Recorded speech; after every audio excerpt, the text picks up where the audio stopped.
77ನೇ ಗಣರಾಜ್ಯೋತ್ಸವ ದಿನಾಚರಣೆಯಲ್ಲಿ ಸಾರ್ವಜನಿಕ ಧ್ವಜಾರೋಹಣ ನೆರವೇರಿಸಿದ ಸಚಿವ ಎಸ್.ಕೆ. ಪಾಟೀಲ. ಪ್ರಜಾಪ್ರಭುತ್ವದ ಮೌಲ್ಯಗಳಾದ ಸಾಮಾಜಿಕ, ಆರ್ಥಿಕ ಮತ್ತು ರಾಜಕೀಯ ನ್ಯಾಯವನ್ನು, ವಿಚಾರ ಅಭಿವ್ಯಕ್ತಿ, ನಂಬಿಕೆ, ಧರ್ಮ ಮತ್ತು ಉಪಾಸನೆಯ ಸ್ವಾತಂತ್ರ್ಯವನ್ನು, ಸ್ಥಾನಮಾನ ಮತ್ತು ಅವಕಾಶಗಳ ಸಮಾನತೆಯನ್ನು ದೊರೆಯುವಂತೆ ಮಾಡುವುದಕ್ಕಾಗಿ ವ್ಯಕ್ತಿಗೌರವ, ದೇಶದ ಏಕತೆ ಮತ್ತು ಸಮಗ್ರತೆಗಾಗಿ ಎಲ್ಲರಲ್ಲಿ ಭ್ರಾತೃತ್ವ ಭಾವನೆಯನ್ನು ಮೂಡಿಸುವುದಕ್ಕಾಗಿ ದೃಢ ಸಂಕಲ್ಪ ಮಾಡಿ ನಮ್ಮ ಸಂವಿಧಾನ ಸಭೆಯಲ್ಲಿ 1949ನೇ ಇಸ್ವಿಯ ನವೆಂಬರ್ ತಿಂಗಳ 26ನೇ ದಿನದಂದು ಈ ಸಂವಿಧಾನವನ್ನು ನಮಗೆ ನಾವೇ ಅರ್ಪಿಸಿಕೊಂಡು ಅಂಗೀಕರಿಸಿ ಶಾಸನವಾಗಿ ವಿಧಿಸಿಕೊಂಡಿದ್ದೇವೆ ಎಂದು ಕಾನೂನು, ನ್ಯಾಯ, ಮಾನವ ಹಕ್ಕುಗಳು, ಸಂಸದೀಯ ವ್ಯವಹಾರ, ಶಾಸನ ರಚನೆ ಹಾಗೂ ಪ್ರವಾಸೋದ್ಯಮ ಇಲಾಖೆ ಮತ್ತು ಗದಗ ಜಿಲ್ಲಾ ಉಸ್ತುವಾರಿ ಸಚಿವರಾದ ಎಸ್.ಕೆ. ಪಾಟೀಲ ನುಡಿದರು. ನಗರದ ಕೆ.ಎಚ್. ಪಾಟೀಲ ಜಿಲ್ಲಾ ಕ್ರೀಡಾಂಗಣದಲ್ಲಿ ಜಿಲ್ಲಾಡಳಿತದಿಂದ ಸೋಮವಾರದಂದು ಜರುಗಿದ ಗಣರಾಜ್ಯೋತ್ಸವ ದಿನಾಚರಣೆ ಧ್ವಜಾರೋಹಣ ನೆರವೇರಿಸಿ ಅವರು ಮಾತನಾಡಿದರು.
ಗಣರಾಜ್ಯೋತ್ಸವದ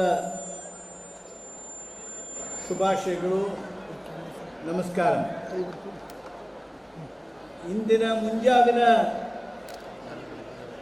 ಶುಭ ಸಂದರ್ಭದಲ್ಲಿ ಸೇರಿರುವ ನಮ್ಮ ಪರಿಸರದ ಸ್ವಾತಂತ್ರ್ಯ ಯೋಧರೇ, ದೇಶ ರಕ್ಷಣೆಯಲ್ಲಿ ತಮ್ಮನ್ನು ತಾವು ತೊಡಗಿಸಿಕೊಂಡಿರುವ ವೀರ ಸೇನಾನಿಗಳೇ, ಸಂಸತ್ ಸದಸ್ಯರುಗಳೇ, ಶಾಸಕರುಗಳೇ, ಸ್ಥಳೀಯ ಸಂಸ್ಥೆಯ ಚುನಾಯಿತ ಪ್ರತಿನಿಧಿಗಳೇ, ಜನನಾಯಕರೇ, ಸಹಕಾರಿಗಳೇ, ಕೇಂದ್ರ ಹಾಗೂ ರಾಜ್ಯ ಸರ್ಕಾರಗಳ ಎಲ್ಲ ಇಲಾಖೆಯ ಅಧಿಕಾರಿಗಳೇ, ಸಿಬ್ಬಂದಿ ವರ್ಗದವರೇ, ದೇಶದ ಭವಿಷ್ಯತ್ ಜನಾಂಗದ ಆಶಾ ಜ್ಯೋತಿಗಳಾಗಿರುವ ವಿದ್ಯಾರ್ಥಿನಿಯರೇ, ಶಿಕ್ಷಣ ಕ್ಷೇತ್ರದಲ್ಲಿರುವ ದೇಶ ಕಟ್ಟುವ ಎಲ್ಲ ಅಧಿಕಾರಿಗಳೇ, ಹಿತೈಷಿಗಳೇ, ಶಿಕ್ಷಕ ಬಳಗವೇ, ಬಂಧು ಬಾಂಧವರೇ, ಮಿತ್ರರೇ, ಸಮಸ್ತ ನಾಗರಿಕರೇ, ಸುದ್ದಿ ಮಾಧ್ಯಮದ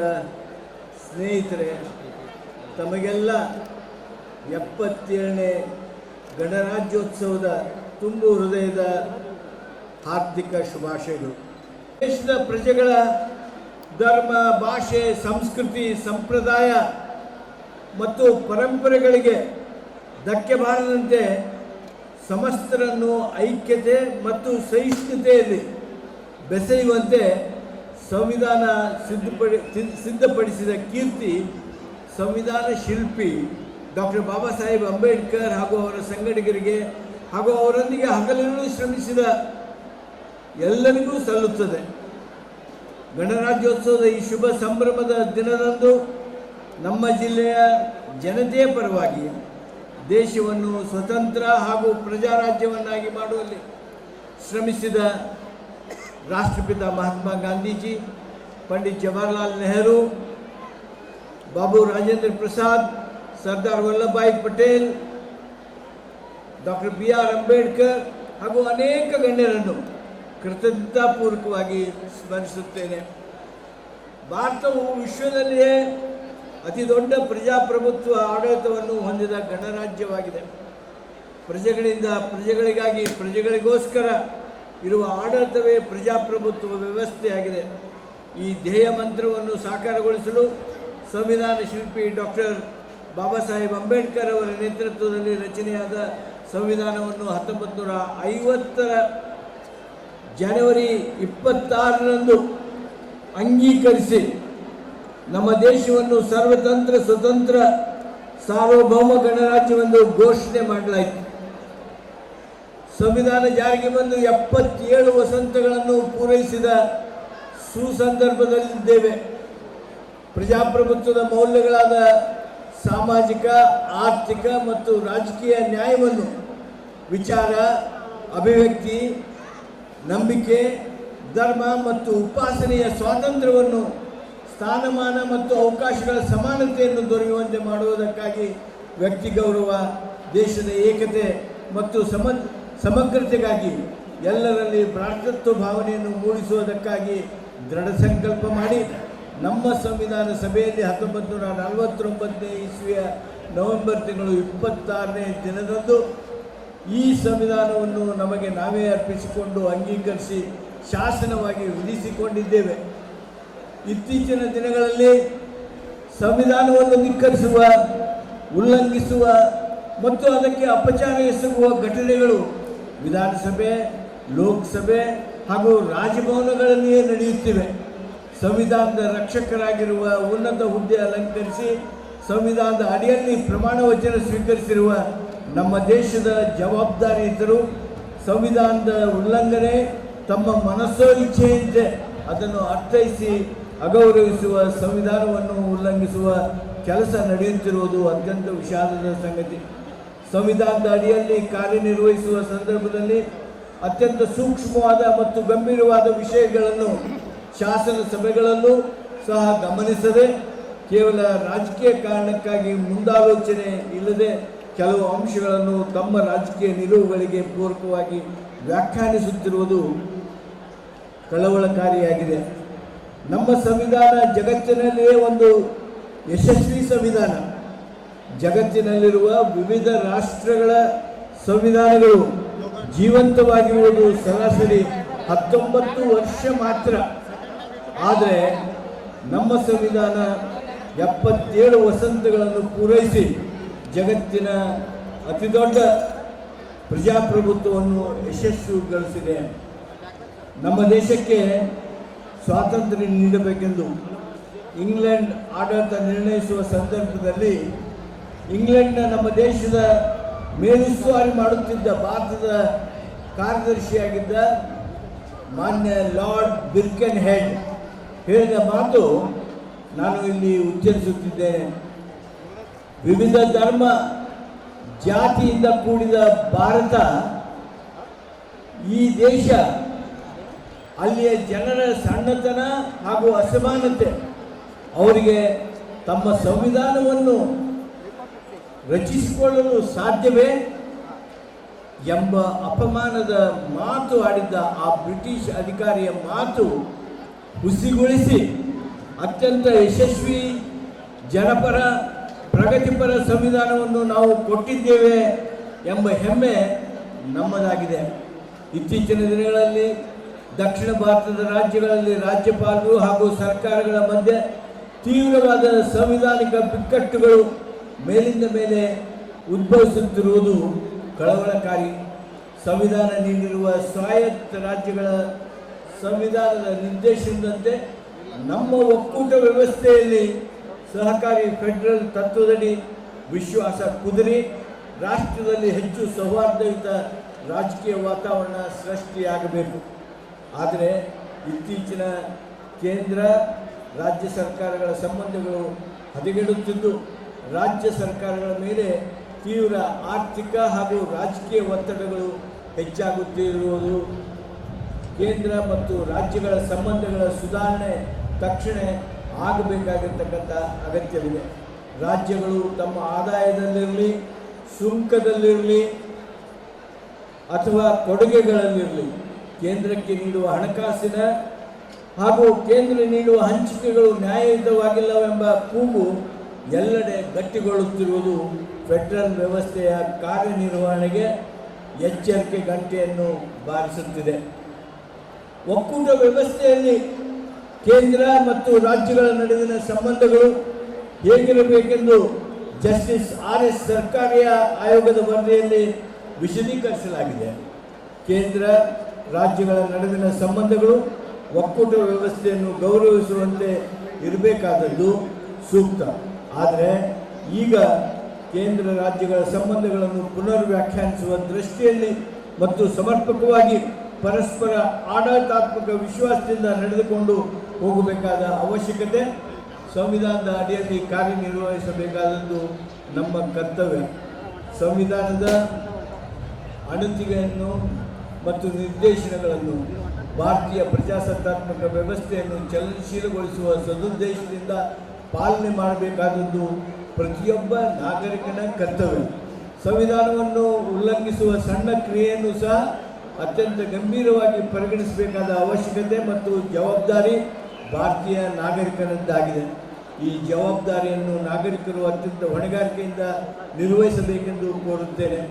ಸಂವಿಧಾನ ಅಡಿಯಲ್ಲಿ ಅದನ್ನು ಪಾಲಿಸಿ ನಡೆಸುವಂತೆ ಪರಿಪೂರ್ಣವಾದ ಸಂವಿಧಾನದ ಪಾಲನೆಯ ಕ್ರಮಗಳಿಗೆ ಮುಂದಾಗುವಂಥ ವ್ಯವಸ್ಥೆ ಈ ರಾಷ್ಟ್ರದಲ್ಲಿ ರೂಪುಗೊಳ್ಳಬೇಕು. ಅದಕ್ಕಾಗಿ ಭಾರತೀಯ ಪ್ರತಿಯೊಬ್ಬರೂ ಶ್ರಮಿಸಬೇಕು. ಇದು ನನ್ನ ಅಂತರಾಳದ ಆಶಯ.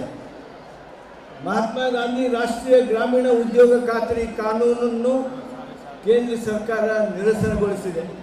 ತನ್ಮೂಲಕ ಬಡವರ, ಕೂಲಿಕಾರರ ಉದ್ಯೋಗದ ಹಕ್ಕನ್ನು ಮತ್ತು ನಿರುದ್ಯೋಗ ಭತ್ಯೆಯ ಯೋಜನೆಯನ್ನು ಕಸಿದುಕೊಂಡಿದೆ. ಗ್ರಾಮೀಣ ಭಾರತದ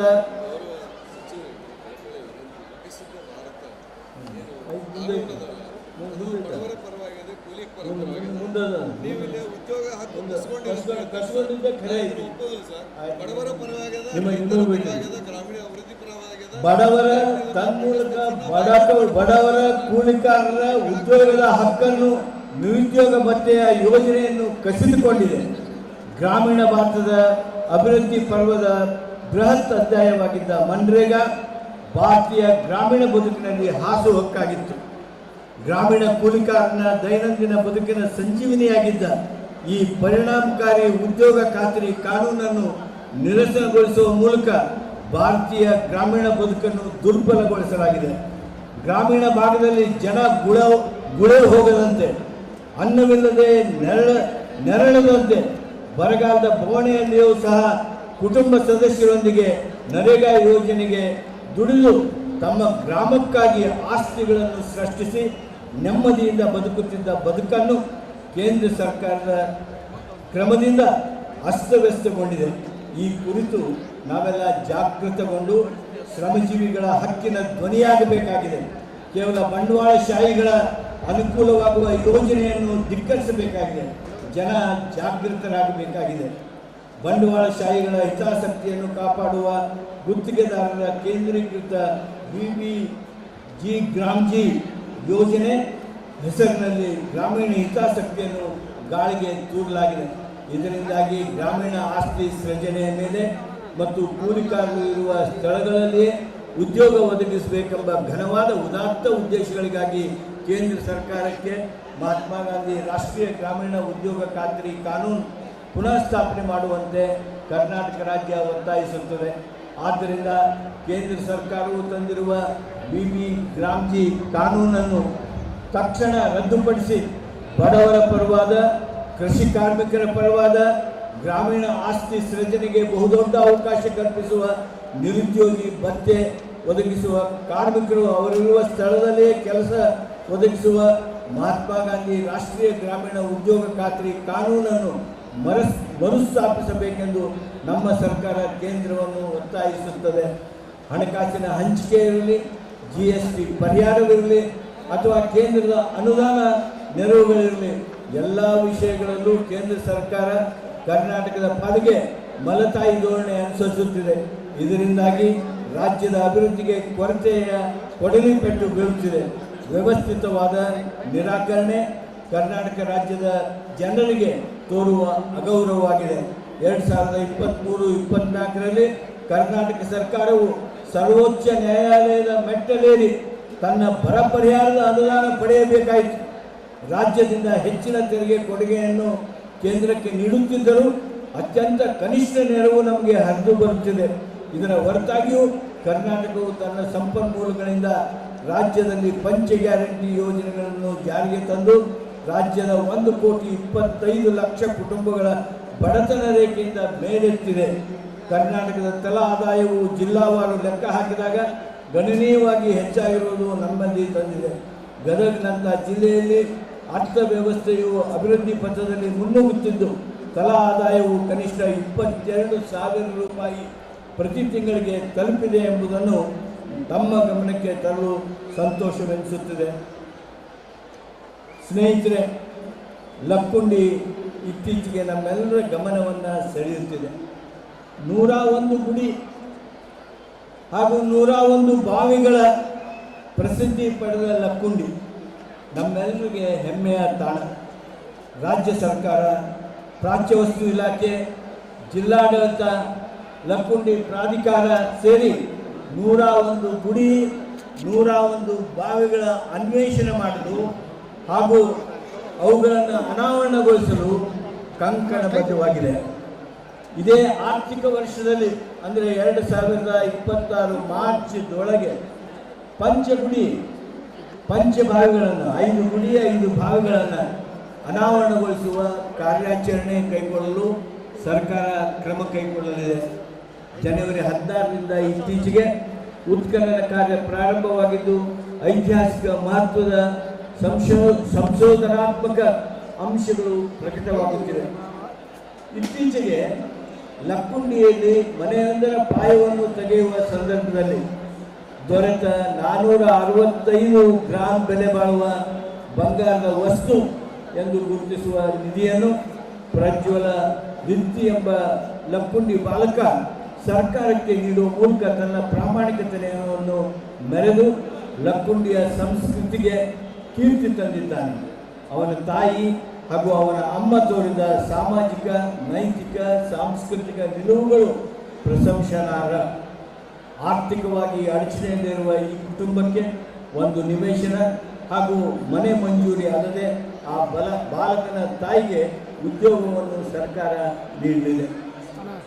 ಪ್ರವಾಸೋದ್ಯಮ ಇಲಾಖೆ ಐತಿಹಾಸಿಕ, ಧಾರ್ಮಿಕ ಹಾಗೂ ಆಧ್ಯಾತ್ಮಿಕ ಪ್ರವಾಸೋದ್ಯಮ ಉತ್ತೇಜಿಸಲು ಶಿರಟ್ಟಿ ತಾಲೂಕಿನ ಶ್ರೀ ಹೊಲ್ಲಮ್ಮ ದೇವಿ ದೇವಸ್ಥಾನದ ಮೂಲಭೂತ ಸೌಲಭ್ಯ ಅಭಿವೃದ್ಧಿ ಕಾಮಗಾರಿಗೆ 6 ಕೋಟಿ ರೂಪಾಯಿ 47 ಲಕ್ಷಗಳು, ಗದಗ ನಗರದ ವೀರನಾರಾಯಣ, ತ್ರಿಕುಟೇಶ್ವರ, ಜುಮ್ಮಾ ಮಸೀದಿ, ಲಕ್ಕುಂಡಿ ಸೇರಿದಂತೆ ಗದಗ ಜಿಲ್ಲೆಯ 22 ಧಾರ್ಮಿಕ ಕೇಂದ್ರಗಳ ಮೂಲಭೂತ ಸೌಲಭ್ಯ ಅಭಿವೃದ್ಧಿ ಕಾಮಗಾರಿಗಳಿಗೆ 13 ಕೋಟಿ 5 ಲಕ್ಷ ರೂಪಾಯಿಗಳನ್ನು ಬಿಡುಗಡೆ ಮಾಡಿದೆ.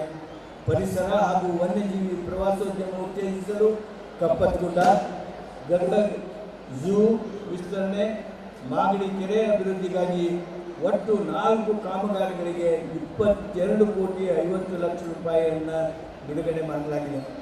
ಗದಗ ಜಿಲ್ಲೆಯ ನಿರುದ್ಯೋಗಿಗಳ ಅನುಕೂಲಕ್ಕಾಗಿ 5 ಲಕ್ಷ ರೂಪಾಯಿಗಳ ಸಹಾಯಧನದಂತೆ ಒಟ್ಟು 10 ಕೋಟಿ ಅನುದಾನದಿಂದ 200 ಪ್ರವಾಸಿ ಟ್ಯಾಕ್ಸಿಗಳನ್ನು ಫಲಾನುಭವಿಗಳಿಗೆ ವಿತರಿಸಲಾಗಿದೆ.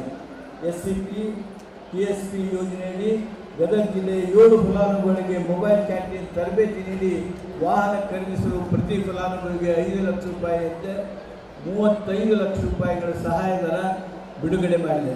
ಸನ್ಮಾನ್ಯ ಮುಖ್ಯಮಂತ್ರಿಗಳಾದ ಸಿದ್ದರಾಮಯ್ಯನವರ ನೇತೃತ್ವದಲ್ಲಿ ನಮ್ಮ ಸರ್ಕಾರವು ಸರ್ವರಿಗೂ ಸಮಬಾಳು ತತ್ವದಲ್ಲಿ ಕಾರ್ಯನಿರ್ವಹಿಸುತ್ತಿದೆ. ಜನರಿಗೆ ನೀಡಿದ ಭರವಸೆಯಂತೆ ಅನ್ನಭಾಗ್ಯ, ಗೃಹಜ್ಯೋತಿ, ಶಕ್ತಿ, ಗೃಹಲಕ್ಷ್ಮಿ ಹಾಗೂ ಯುವ ನಿಧಿ ಈ 5 ಗ್ಯಾರಂಟಿ ಯೋಜನೆಗಳನ್ನು ಪರಿಣಾಮಕಾರಿಯಾಗಿ ಅನುಷ್ಠಾನಗೊಳಿಸುವ ಮೂಲಕ ನುಡಿದಂತೆ ನಡೆದಿದೆ. ಅನ್ನಭಾಗ್ಯ ಕಾರ್ಯಕ್ರಮ, ಹಸಿವು ಮುಕ್ತ ಕರ್ನಾಟಕ ಇದು ನಮ್ಮ ಸರ್ಕಾರದ ಮುಖ್ಯ ಧ್ಯೇಯವಾಗಿದ್ದು ಇದಕ್ಕಾಗಿ ರಾಜ್ಯ ಸರ್ಕಾರವು 5 ಗ್ಯಾರಂಟಿಗಳಲ್ಲಿ ಪ್ರಮುಖವಾದ ಗ್ಯಾರಂಟಿ ಅನ್ನಭಾಗ್ಯ ಯೋಜನೆಯನ್ನು ಪರಿಣಾಮಕಾರಿಯಾಗಿ ಜಾರಿಗೊಳಿಸಿದೆ.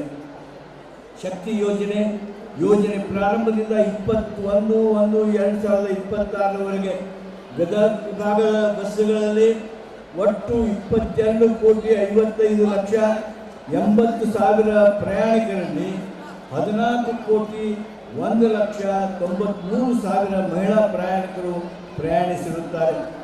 ಗೃಹ ಜ್ಯೋತಿ ಅಂತ ಕಾರ್ಯಕ್ರಮ, ಈ ಯೋಜನೆಯಲ್ಲಿ ಗದಗ ಜಿಲ್ಲೆಯಲ್ಲಿ ಸದರಿ ಯೋಜನೆಯ ಅಡಿ 2,74,000 ಬಳಕೆದಾರರು 2,74,742 ಬಳಕೆದಾರರು ನೋಂದಾಯಿಸಿರುತ್ತಾರೆ. ಎಲ್ಲ ಅರ್ಹ ಫಲಾನುಭವಿಗಳಿಗೆ ಗೃಹ ಜ್ಯೋತಿಯಲ್ಲಿ ಸರಾಸರಿ ಬಳಕೆಯ ಆಧಾರದ ಮೇಲೆ ಮಾಸಿಕ 200 ಯೂನಿಟ್ಗಳವರೆಗೆ ಡಿಸೆಂಬರ್ 2025 ಅಂತ್ಯದವರೆಗೆ ಒಟ್ಟು ಅಂದಾಜು 278 ಕೋಟಿ ರೂಪಾಯಿಗಳ ಉಚಿತ ವಿದ್ಯುತ್ ಬಿಲ್ಲನ್ನು ನೀಡಲಾಗಿದೆ. ಗೃಹಲಕ್ಷ್ಮಿ ಯೋಜನೆಯಡಿ ಜಿಲ್ಲೆಯಲ್ಲಿ 2.5 ಲಕ್ಷ ಫಲಾನುಭವಿಗಳಿಗೆ ಮಾಸಿಕ 2,000 ರೂಪಾಯಿದಂತೆ 2025 ಡಿಸೆಂಬರ್ ಅಂತ್ಯದವರೆಗೆ 1,035 ಕೋಟಿ ಹಣ ಫಲಾನುಭವಿಗಳ ಬ್ಯಾಂಕ್ ಖಾತೆಗೆ ನೇರ ನಗದು ವರ್ಗಾವಣೆ ಮೂಲಕ ಜಮೆಯಾಗಿದ್ದು ಬಹುಪಾಲು ಪ್ರತಿಶತ 100ರಷ್ಟು ಪ್ರಗತಿ ಸಾಧಿಸಲಾಗಿದೆ. ಸ್ನೇಹಿತರೆ, ನಮ್ಮ ರಾಜ್ಯದಲ್ಲಿ ಬ್ಯಾಂಕಿಂಗ್ ವ್ಯವಹಾರ ಹೇಗೆ ನಡೆದಿದೆ, ಎಷ್ಟು ಪ್ರಗತಿಯಾಗಿದೆ. ರಾಜ್ಯದಲ್ಲಿ ವಾಣಿಜ್ಯ ವಹಿವಾಟು ನಿರ್ವಹಣೆಯಲ್ಲಿ ಸಾರ್ವಜನಿಕರು, ವಿಶೇಷವಾಗಿ ಮಹಿಳೆಯರು ಹೆಚ್ಚಾಗಿ ಬ್ಯಾಂಕ್ ಖಾತೆಗಳನ್ನು ಆರಂಭಿಸುತ್ತಿರುವುದಕ್ಕೆ, ಮಹಿಳೆಯರು ಬ್ಯಾಂಕಿನೊಂದಿಗೆ ವ್ಯವಹರಿಸುತ್ತಿರುವುದಕ್ಕೆ ಗೃಹಲಕ್ಷ್ಮಿ ಯೋಜನೆ ಪ್ರಮುಖ ಕಾರಣವಾಗಿದೆ. ಬ್ಯಾಂಕ್ ಖಾತೆ ಹೊಂದಿರುವವರ ಸಂಖ್ಯೆ 2022ಕ್ಕೆ 9% ಇದ್ದದ್ದು ಈಗ 73% ಆಗಿರುವುದು ಸಂತಸ ತಂದಿದೆ. ಯುವ ನಿಧಿ ಯೋಜನೆಯಲ್ಲಿ ಜಿಲ್ಲೆಯಲ್ಲಿ 6,534 ಜನರು ನೋಂದಾಯಿಸಿಕೊಂಡಿದ್ದು, ಈ ಪೈಕಿ 4,048 ಜನರಿಗೆ DBT ಮೂಲಕ 15 ಕೋಟಿ ರೂಪಾಯಿಗಳ ಮೊತ್ತವನ್ನು ಪಾವತಿಸಲಾಗಿದೆ. ಜೊತೆಯಲ್ಲಿ ನಮ್ಮ ಸರ್ಕಾರ ಅತ್ಯಂತ ಮಹತ್ವದ ಯೋಜನೆಯಾದ ಪಂಚ ಗ್ಯಾರಂಟಿ ಯೋಜನೆ ಸಮರ್ಪಕವಾಗಿ ಜಾರಿ ಮಾಡಿ ರಾಜ್ಯದ ಬಡವರ ಬಡತನವನ್ನು ಬೇರು ಸಹಿತ ಕಿತ್ತೊಗೆದ ಸಾಧನೆ ನಮ್ಮ ಸರ್ಕಾರದ್ದಾಗಿದೆ. ಕ್ರಾಂತಿಕಾರಕವಾದ ಈ ಯೋಜನೆಗಳು ನಮ್ಮ ಜಿಲ್ಲೆಯಲ್ಲಿ ಸಂಪೂರ್ಣವಾಗಿ ಯಶಸ್ವಿಯಾಗಿ ಜಾರಿಯಾಗಿವೆ. ನೈಸರ್ಗಿಕ ವಿಪತ್ತು ನಿರ್ವಹಣಾ ಯೋಜನೆಯಲ್ಲಿ 2025 ಮುಂಗಾರು ಹಂಗಾಮಿನಲ್ಲಿ ಜಿಲ್ಲೆಯಲ್ಲಿ ಅತಿವೃಷ್ಟಿಯಿಂದ ನಷ್ಟ ಹೊಂದಿದ ಮಳೆಯಾಶ್ರಿತ ಹಾಗೂ ತೋಟದ ಬೆಳೆಗಳ 11,227 ಹೆಕ್ಟೇರ್ ಪ್ರದೇಶದಲ್ಲಿ 18,545 ರೈತ ಫಲಾನುಭವಿಗಳಿಗೆ ಒಟ್ಟು 10,48 ಲಕ್ಷ ರೂಪಾಯಿ ಪರಿಹಾರ ನೀಡಲಾಗಿದೆ. ಶಾಲಾ ಶಿಕ್ಷಣ ಕ್ಷೇತ್ರದೊಳಗೆ ಶಿಕ್ಷಕರ ಹಾಜರಾತಿಯನ್ನು ಆನ್ಲೈನ್ ಮೂಲಕ ನಿರ್ವಹಿಸಲು ಪ್ರತ್ಯಕ್ಷ ತಂತ್ರಾಂಶವನ್ನು 7/7/2025 ಚಾಲನೆ ನೀಡಲಾಗಿದೆ. ಶಿಕ್ಷಕರ ಆನ್ಲೈನ್ ಹಾಜರಾತಿಯನ್ನು ರಾಜ್ಯದಲ್ಲಿ ಚಾಲನೆ ನೀಡಿದ ಮೊಟ್ಟ ಮೊದಲ ಜಿಲ್ಲೆ ಗದಗ ಆಗಿರುವುದು ಹೆಮ್ಮೆಯ ಸಂಗತಿ. ವರ್ಷದ ಪ್ರಾರಂಭದಲ್ಲಿ ಭವ್ಯ ಭವಿಷ್ಯದ ನಾಳೆಗೆ ಬನ್ನಿ ಶಾಲೆಗೆ ಎಂಬ ಕಾರ್ಯಕ್ರಮ ರೂಪಿಸಿ ಜಿಲ್ಲೆಯಲ್ಲಿ 132 ಮಕ್ಕಳನ್ನು ಈಗಾಗಲೇ ಮುಖ್ಯವಾಹಿನಿಗೆ ತರಲಾಗಿದೆ. ಜಿಲ್ಲೆಯ ವಿಶೇಷ ಪ್ರಯತ್ನ ಮುಂದುವರೆದಿದೆ. ಕಾರ್ಮಿಕ ಇಲಾಖೆಯಲ್ಲಿ ಗದಗ ಜಿಲ್ಲೆಯಲ್ಲಿ ಒಟ್ಟು 1,41,981 ಕಟ್ಟಡ ಮತ್ತು ಇತರೆ ನಿರ್ಮಾಣ ಕಾರ್ಮಿಕರು ಮಂಡಳಿಯಲ್ಲಿ ನೋಂದಣಿಯಾಗಿರುತ್ತಾರೆ. 2025-26 ಸಾಲಿನಲ್ಲಿ ನೋಂದಾಯಿತ ಕಟ್ಟಡ ಕಾರ್ಮಿಕ ಅಥವಾ ಅವರ ಅವಲಂಬಿತ 2 ಮಕ್ಕಳಿಗೆ ಮದುವೆ ಸಹಾಯಧನ ಸೌಲಭ್ಯದಲ್ಲಿ 708 ಫಲಾನುಭವಿಗಳಿಗೆ ಅಂದಾಜು 4 ಕೋಟಿ ರೂಪಾಯಿಗಳನ್ನು ಫಲಾನುಭವಿಗಳ ಬ್ಯಾಂಕ್ ಖಾತೆಗೆ ನೇರವಾಗಿ ವರ್ಗಾವಣೆ ಮಾಡಲಾಗಿದೆ.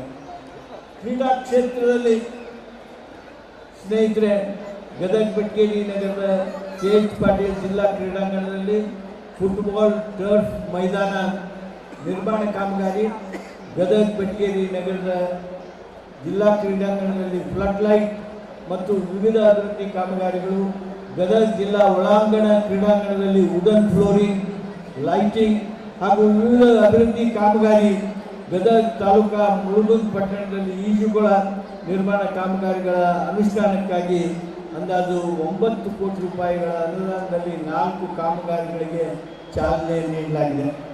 2025-26ನೇ ಸಾಲಿನಲ್ಲಿ ಗದಗ ಜಿಲ್ಲೆಯ ಯುವ ಸಬಲೀಕರಣ ಮತ್ತು ಕ್ರೀಡಾ ಇಲಾಖೆ ವತಿಯಿಂದ ಮಹಿಳಾ ವಸತಿ ನಿಲಯ ನಿರ್ಮಾಣಕ್ಕೆ ಅಂದಾಜು 2.5 ಕೋಟಿ ರೂಪಾಯಿಗಳ ವೆಚ್ಚದಲ್ಲಿ ಟೆಂಡರ್ ಕರೆಯಲಾಗಿದೆ.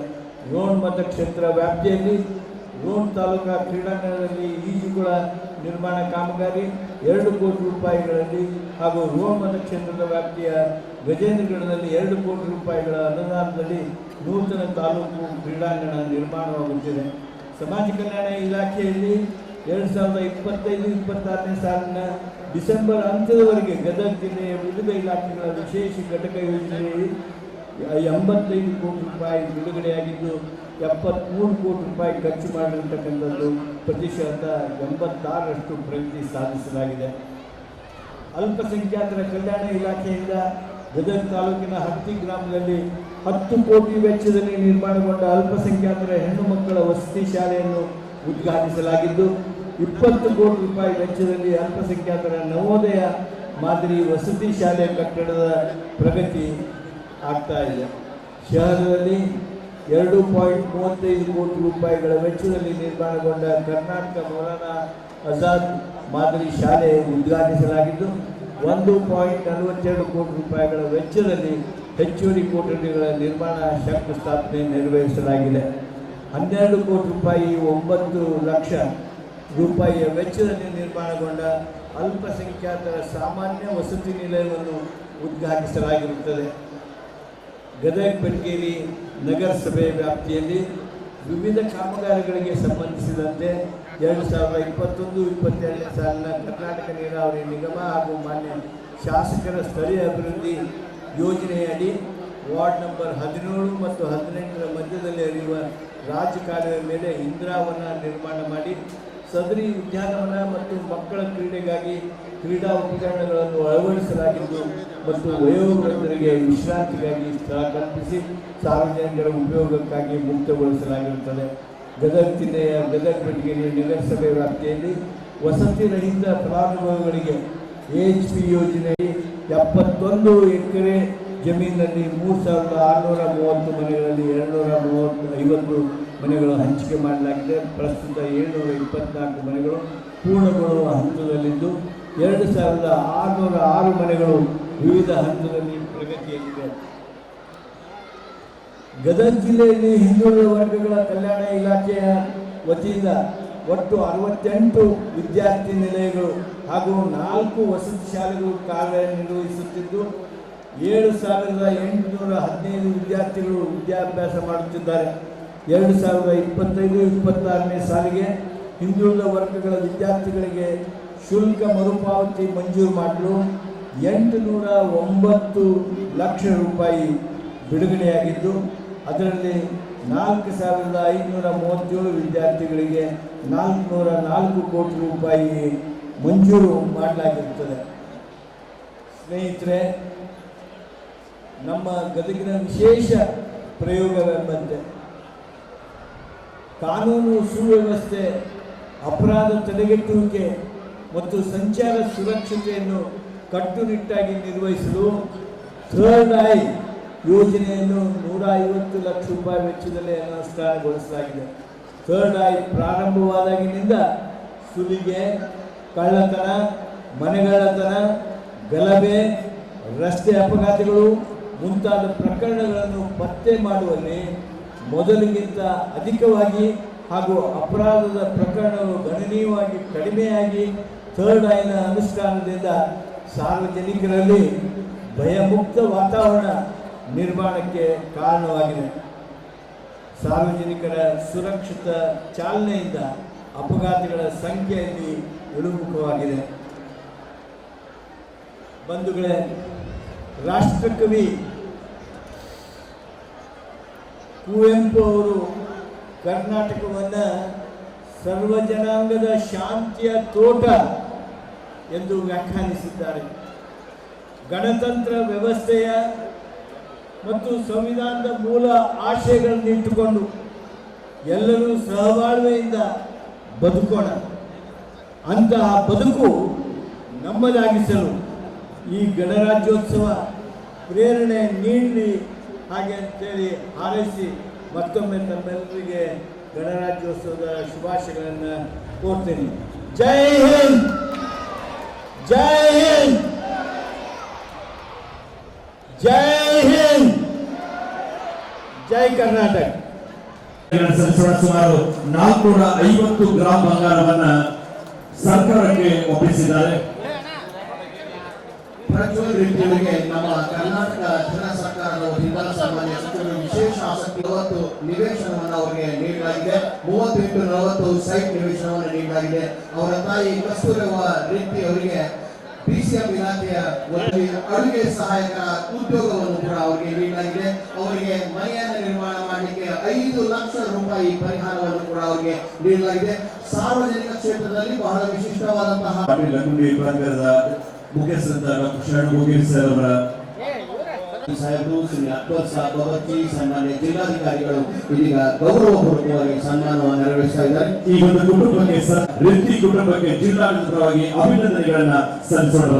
ಬಂಧುಗಳೇ, ತಮ್ಮೆಲ್ಲರ ಜೋರಾದ ಚಪ್ಪಾಳೆ. ಸಾರ್ವಜನಿಕ ವಲಯದಲ್ಲಿ honesty is the best policy ಎಂಬಂತೆ ನಮ್ಮ ಪ್ರಾಮಾಣಿಕತೆಯನ್ನ ಮೆರೆದಂತಹ ಪ್ರಜ್ವಲ್ ರೆಡ್ಡಿ, ಕಸ್ತೂರವ್ವ ರೆಡ್ಡಿ ಮತ್ತು ಶ್ರೀಮತಿ ಗಿರಿಜವ್ವ ಬಾಂಗ್ಲಿ ಅವರಿಗೆ ವಿಶೇಷ ಅಭಿನಂದನೆಗಳನ್ನು ನಮ್ಮ ಜಿಲ್ಲಾಡಳಿತದ ಪರವಾಗಿ. ಪ್ರಜ್ವಲ್, ನಿಮಗೆ ಕರ್ನಾಟಕ ಸರ್ಕಾರ, ಜಿಲ್ಲಾಡಳಿತ, ನಿಮ್ಮ ಪಂಚಾಯಿತಿ ಇವೆಲ್ಲ ಸೇರಿ ನಿಮಗೆ 30-40 ಅಳತೆಯ ನಿವೇಶನವನ್ನು ಈ ಸಂದರ್ಭದಲ್ಲಿ ಕೊಡಮಾಡ್ತಾ ಇದ್ದಾರೆ. ನಿವೇಶನದ ನಾವು ಮೊದಲೇ ಬಂದುಬಿಟ್ಟಾದಾಗ ಅವತ್ತು ಹೇಳಿದ್ವಿ, ನಮ್ಮ ಸರ್ಕಾರ ನಿನಗೆ ಮನೆ ಕಟ್ಕೊಳ್ಳೋದಕ್ಕೂ ಸಹಾಯ ಮಾಡ್ತದೆ ಅಂತ ಹೇಳಿ. ಅದರಂತೆ ನಾನು ಮಾನ್ಯ ಮುಖ್ಯಮಂತ್ರಿಗಳ ಹತ್ರ ಮಾತಾಡಿದೆ, ನಿಮ್ಮ ಶಾಸಕರಾದ CC ಪಾಟೀಲ್ ಹತ್ರ ಮಾತಾಡಿದೆ, ನಮ್ಮ ಜಿಲ್ಲಾಧಿಕಾರದ ಸದಸ್ಯರಾದ ಸಿದ್ದು ಪಾಟೀಲ್ ಹತ್ರ ಮಾತಾಡಿದೆ. ನಿನಗೆ ಸರ್ಕಾರ 5 ಲಕ್ಷ ರೂಪಾಯಿ ಮನೆ ಕಟ್ಟೋದಕ್ಕೆ ಈ ಹಣವನ್ನು ಮಂಜೂರು ಮಾಡ್ತಾ ಇದ್ದೀವಿ. ನಾವು ಅವತ್ತು ಬಂದಾಗ ನಿಮ್ಮ ಊರವರೆಲ್ಲರೂ ನೀವು ಕೆಲಸ ಕೊಡಬೇಕು, ಅವ್ರಿಗೆ ಸಣ್ಣವನ್ನ ಸಾಹಿತ್ಯದಲ್ಲಿ ಕಸ್ತೂರಮ್ಮಗರ ಕೆಲಸ ಕೊಡಬೇಕು ಅಂದರೆ ತಾತ್ವಿಕವಾಗಿ ಸರ್ಕಾರ ಏನು ಸದ್ಯ ಸಾಧಿದೆ ಗುತ್ತಿಗೆ ವ್ಯವಸ್ಥೆಯೊಳಗೆ ನನಗೆ ಒಂದು ಉದ್ಯೋಗವನ್ನು ಸೇರಿಕೊಡ್ತಾ ಇದ್ದೀವಿ. ಆ ಉದ್ಯೋಗದ ಪಾತ್ರ ಇದೆ. ನಿಮ್ಮ ಪ್ರಾಮಾಣಿಕತನವನ್ನು ಸರ್ಕಾರ ಮೆಚ್ಚಿದೆ, ಜನ ಮೆಚ್ಚಿದ್ದಾರೆ. ನಿಮಗೆ ದೇವರೆಲ್ಲ ಒಳ್ಳೆಯದು ಮಾಡಿ.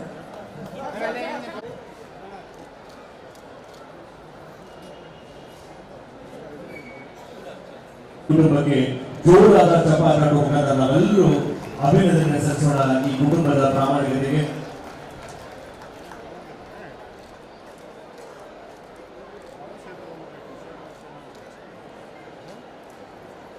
ಶಿವಗೌಡ ಪವಾಡಿಗೌಡ, ಶ್ರೀ ರಾಮಗೌಡ ಭೋಜಗೌಡ, ಶ್ರೀ ಈಶ್ವರಪ್ಪ ನೀಲಪ್ಪ ಕುಂಬಾರ್, ಶ್ರೀ ಪ್ರಕಾಶ್ ಟೋಪಿ ಇವರು ದಯವಿಟ್ಟು ವೇದಿಕೆಗೆ ಬರಬೇಕು ಅಂತ ವಿನಂತಿ ಮಾಡ್ಕೊತಾ ಇದ್ವಿ.